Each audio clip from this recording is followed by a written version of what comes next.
Muy buenas tardes, sean bienvenidos una tarde más a Granada TV, una tarde llena de contenido, llena de cultura, llena de fotografía, llena de arte, llena de baile, y verán por qué, porque hoy contamos con uno de los fotógrafos con los que cuenta Granada más internacionales, que ha dado la vuelta al mundo, que ha expuesto en centenar de lugares en la geografía mundial. Vamos a hablar con Fernando Bayona, que nos va a contar mucho y muy bueno de su trabajo. Pero es que además vamos a tener también a Gabriela Bolívar, una jovencita bailaora que va despuntando ya desde pequeñita. Su arte en su casa ya tenía presencia, y este verano ha conseguido hacer ese primer espectáculo que no pudo hacer antes debido a la pandemia, pero que se arriesgó, que apostó por él, y este verano lo ha tenido con nosotros. Aparte de esto, muchos contenidos más, pero todo esto será a partir de ahora y hasta las 7:30 de la tarde aquí en Granada TV.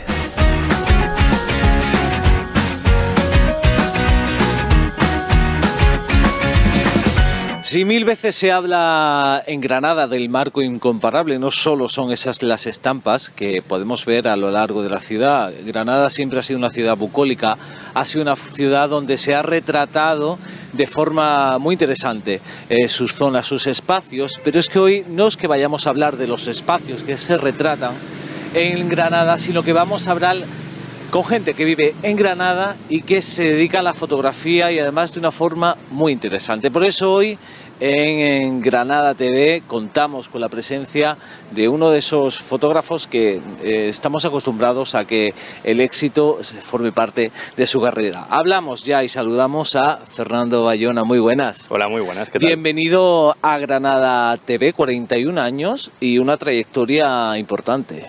Bueno, sí, no me quejo. No te quejas. Eres de Jaén, eres jiennense. Ajá.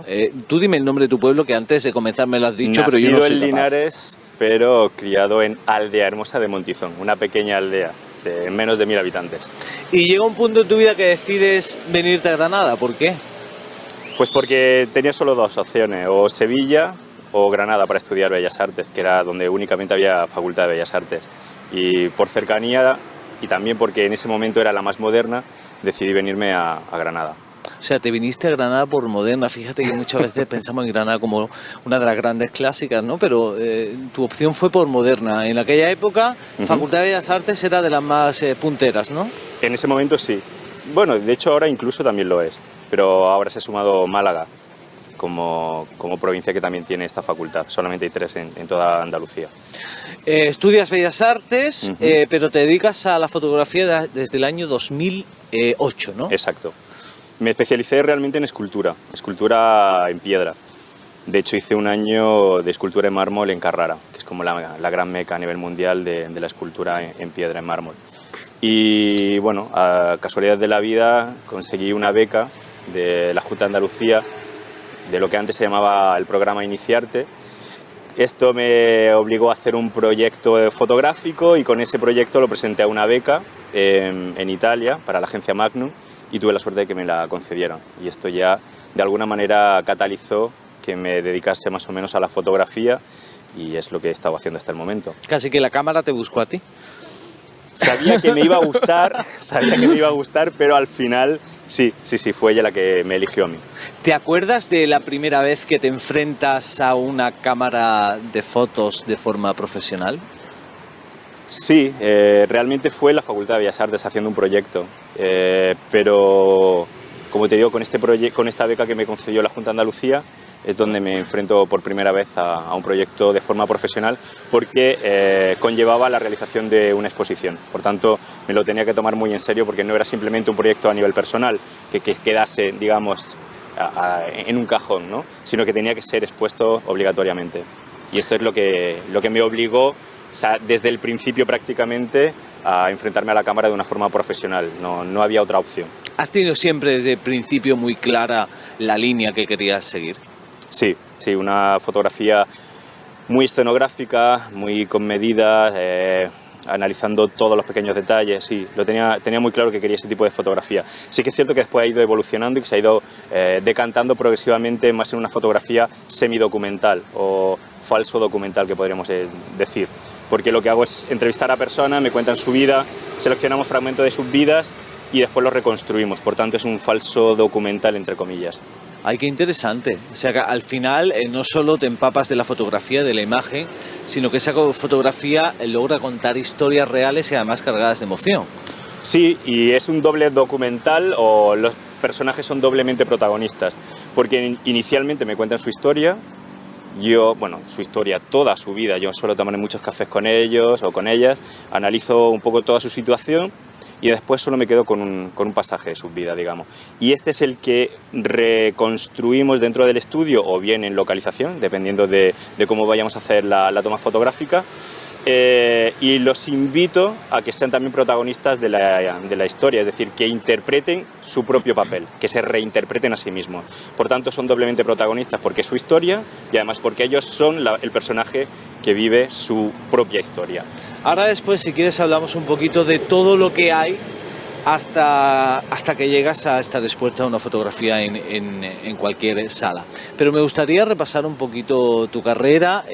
Yo sé que has casi que viajado por todo el mundo llevando tu fotografía y llevando tus obras. ¿Qué lugares has estado? Porque eres de Granada, bueno, eres de Granada, no eres de Granada, pero casi como si fueras ya Granada. He vivido más en Granada que en mi provincia. Granada de adopción, ¿no? Prácticamente, sí. Sí, dejémoslo ahí, de adopción prácticamente. Pero decía que desde aquí has viajado por todo el mundo. Sí, bueno, he expuesto, o bien porque tenía que disparar fotografía en estos espacios o en ciertas localizaciones que me interesaban especialmente, y también porque estaba exponiendo o impartiendo workshop, conferencias, pero desde Los Ángeles, Nueva York, Miami, Ciudad de México, Bogotá. En Europa he recorrido casi todos los países, en China, en Japón. O sea, he viajado mucho y he expuesto en bastantes sitios. Imagino que no es fácil llegar a traspasar fronteras. No, es bastante complicado, y vivir de esto es... Esa es la siguiente pregunta. Me he adelantado, lo siento. No, pero que vas bien, dime. Sí, es bastante complicado vivir de esta profesión, porque es sumamente inestable. Pero no solamente a nivel profesional, económico, incluso diría que sentimental. Es difícil aguantar a alguien que viaja tanto o que a veces está ensimismado en sus proyectos. Entonces, no es fácil ser pareja de un artista. No, bueno, y más imagino todos esos momentos de inspiración, de creación, de llegar hasta lo que decíamos, ¿no? Hasta sí. Esas y las subidas y bajadas emocionales que esto conlleva. Puedes estar preparando un proyecto ilusionado durante todo un año y que después no tenga la repercusión que esperabas. Esto te puede sumir en cierta depresión o te puede sumir en estados un poco inestables. O sea, que tienes que estar muy seguro de lo que estás haciendo para que estos vaivenes no te afecten. ¿El primer proyecto de éxito que llevas a cabo? Quizá de éxito y no éxito, Circus Christi. Un proyecto... Duro, ¿verdad? Sí, peliagudo en su momento. O sea, sí. Si quieres, nos adentramos más adelante en este proyecto, pero quizá fue uno de los más complejos de asimilar por toda la repercusión mediática que conllevó. ¿Y fácil o difícil de entender por el público y por la crítica? Inicialmente fue muy criticado.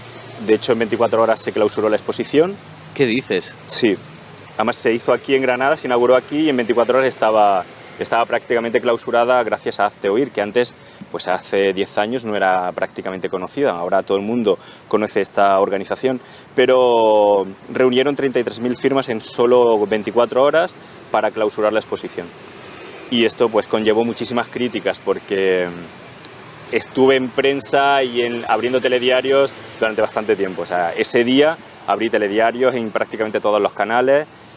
Tuvo tal repercusión mediática que en 48 horas estamos en el New York Times, en The Mirror, estábamos en todos los grandes medios de comunicación, la BBC dedicando programa incluso a una exposición que se estaba realizando en Granada y que se había clausurado en 24 horas. Tampoco tenía mayor trascendencia, pero el tema, que era peliagudo, porque era una reinterpretación de la vida de Jesús, si hubiese nacido en 1980, generó demasiado impacto, y esto provocó que durante 2 o 3 semanas los periódicos de izquierdas y derechas se tirasen los trastos utilizándome un poco como muñeco, ¿no? ¿Tú te sentiste utilizado?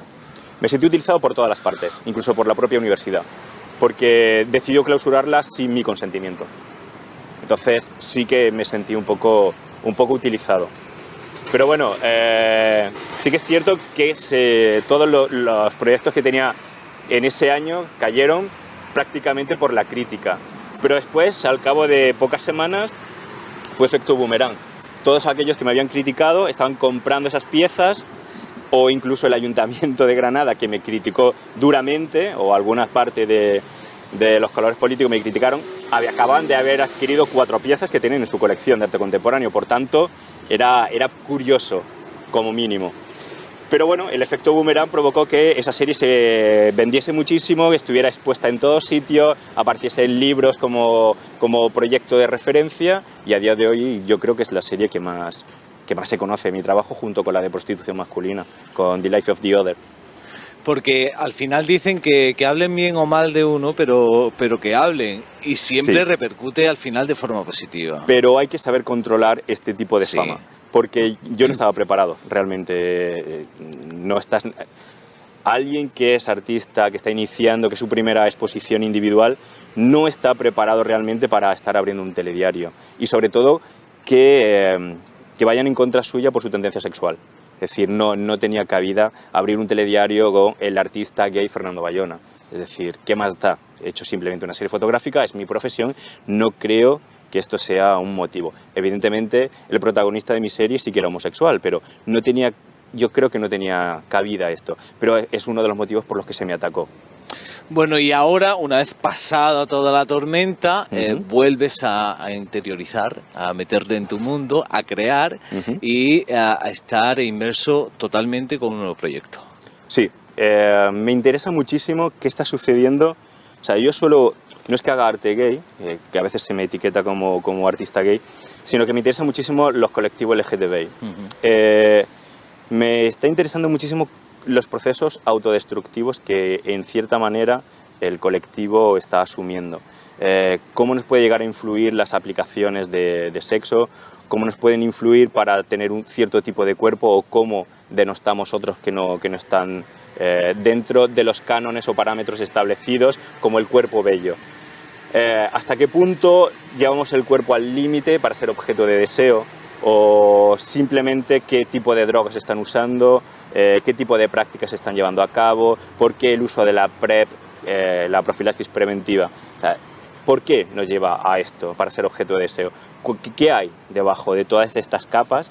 Y después de hacer muchas entrevistas, lo que estoy percibiendo es un gran sentimiento de soledad, que de alguna manera hay que rellenar de alguna forma, y estas prácticas te llevan a rellenar huecos, a no pensar, a no reflexionar, en el mejor de los casos. Y sobre todo, cómo está afectando. Es decir, el uso de ciertas drogas, cómo está afectando a gente para perder su puesto de trabajo, para acabar en clínicas de desintoxicación, etcétera, etcétera. Entonces, mis series fotográficas normalmente indagan, y aunque son muy estéticas visualmente, o parecen incluso como temáticas anodinas, si rascas un poquito te das cuenta de que hay mucho de investigación. No voy a decir periodística porque no soy periodista, pero sí que de saber qué sucede, de entrevistar a gente, de empaparme de su realidad y después vomitarlo a través de imágenes fotográficas, que suelen ser estéticas, pero en este caso y en esta serie en concreto va a ser todo lo contrario, va a ser muy random, ¿no? Va a ser muy bruta, fogonazos de flash, imágenes que a priori parece que están mal hechas, pero que es totalmente intencionado. O sea, ya he demostrado que sé iluminar muy bien, ahora lo que quiero hacer es tocar la fibra del espectador. Que al final lo que importa es transmitir. ¿Cuánto tiempo dedicas a este proceso? El que sea necesario. Esta serie llevo como 3 años. 3 años porque a veces necesitas mutar tu estética para adaptarla a la temática. Es decir, yo suelo hacer esto, aunque siempre hay unas líneas de investigación muy concretas, que son las que discurren un poco por mi producción. Me interesa siempre el amor, el sexo, las drogas, los temas tabú, la religión es otro de los temas que me interesa muchísimo, la violencia, y los investigo desde diferentes parámetros, desde diferentes perspectivas y sobre todo desde diferentes estéticas. Suelo adaptar la estética aunque siempre hay algo que se nota que es mío, al tema. Y en este caso creo que lo crudo, lo bruto, el fogonazo de flash, el contraste casi caravallesco, ¿no? de la pintura de Caravaggio, puede reforzar el mensaje que quiero transmitir. Oye, Fernando, ¿en qué punto se encuentra el mundo de la fotografía, al menos en Granada, que tú conozcas? Bueno, depende, habría como diferentes. Que si queremos hablar de fotografía más vernácula, es decir, de fotografía de amateur o gente aficionada, bien, hay mucha gente, hay asociaciones, colectivos y de hecho incluso hay escuelas que viven muy bien de esto, es decir, que se nutren de gente que necesita, que le gusta la fotografía. Si tuviésemos que analizar a nivel muy profesional de quién está exponiendo, de quién está llevando el nombre de la fotografía granadina al exterior, aquí tendríamos ya menos ejemplos. Entonces, depende qué nivel. Somos o hemos sido referencia en algún momento en el mundo de la fotografía, como lo hemos sido en otros ámbitos del mundo de la cultura. No creo que al nivel de la pintura, por ejemplo, o la escultura. No, porque también la fotografía, o sea, cuando yo empecé la facultad en el 2000, todavía se preguntaban si la fotografía era arte. Es decir, que han transcurrido 20, 21 años para empezar a creer que la fotografía es arte. Por tanto, no tenemos la trayectoria de miles de años de historia de la pintura o de la escultura. Por tanto, necesita, y sobre todo el coleccionismo, es muy importante, el coleccionismo de fotografía. ¿Cuántos coleccionistas de fotografía hay en Granada? Es decir, todavía no saben o no han entendido cuáles son los parámetros para apreciar la fotografía, más allá de lo visual y estético, sino cuántas piezas hay, el tamaño, la tirada, la conservación, todos estos pequeños matices es lo que definen a un buen coleccionista, es como el paladar con el vino, o sea, tienes que saber apreciarlo para entender cómo es un buen vino. La fotografía necesita también, y también necesita del tiempo, entonces, o sea, si llevamos como 20, 22 años todavía preguntándonos si la fotografía es arte, pues necesitaremos todavía un poquito más de bagaje para poder apreciar este arte. Fíjate que Granada ha sido históricamente una ciudad de inspiración para artistas, ha visitado políticos, gente de la intelectualidad de todo el mundo. ¿Tú crees que Granada sigue siendo fuente de inspiración, una ciudad que ayuda a crear, a inspirar, a transmitir? Sí, es una ciudad que ayuda a inspirarse, pero la ciudad. Pero creo que no el ambiente. Creo que ha decaído, y en mi opinión, o sea, es una opinión personal, creo que ha ido decayendo este espíritu de caldo de cultivo, ¿no? La veo un poco apaciguada actualmente.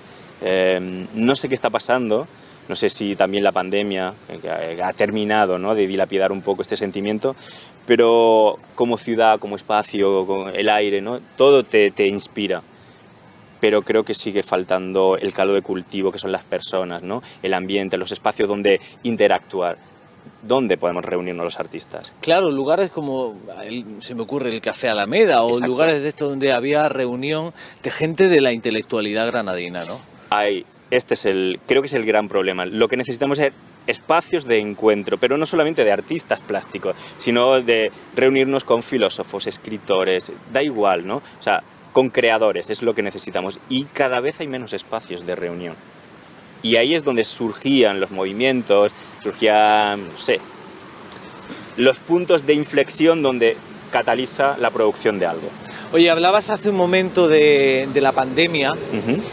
¿Cómo ha afectado al mundo de la fotografía la pandemia? Porque sabemos que al mundo de la cultura, los espectáculos, bueno, se ha visto muy dañada, gracias a Dios se va retomando, pero ¿cómo ha afectado al mundo de la fotografía? Igual que el resto de sectores culturales. Sí, ¿no? Igual, prácticamente.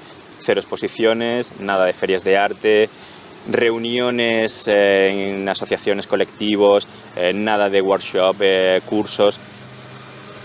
Y es muy complicado impartir docencia, por ejemplo, a nivel fotográfico, sin la presencialidad. Por tanto, ha afectado de una forma brutal porque se ha reducido prácticamente a 0 o a su mínima expresión. ¿Y qué necesitamos para terminar de convencernos que la fotografía también es arte?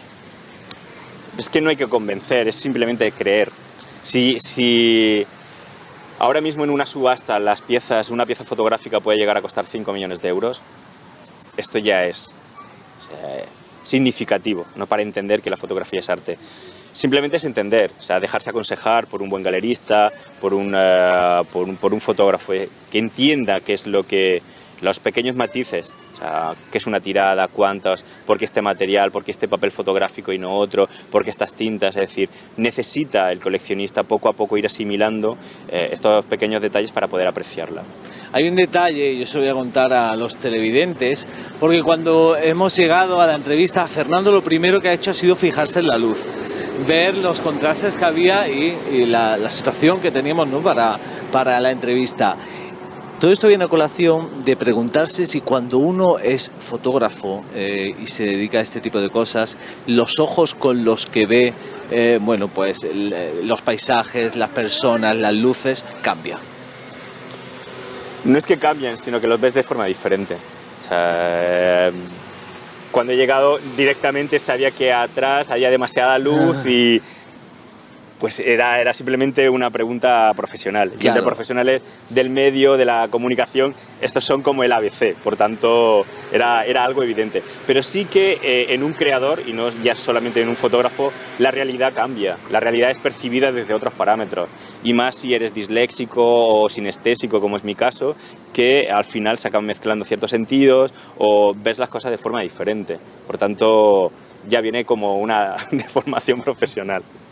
Fernando Bayona, muchísimas gracias por estar con nosotros en Granada TV. Seguiremos tu carrera, hablaremos más adelante para que nos cuentes cómo va tu proyecto, cuándo ve la luz y demás, pero ha sido una auténtica lección conocer más de cerca el mundo de la fotografía de tu mano. Muchísimas gracias a vosotros por invitarme. Nosotros continuamos en Granada TV, nos vemos en un momento.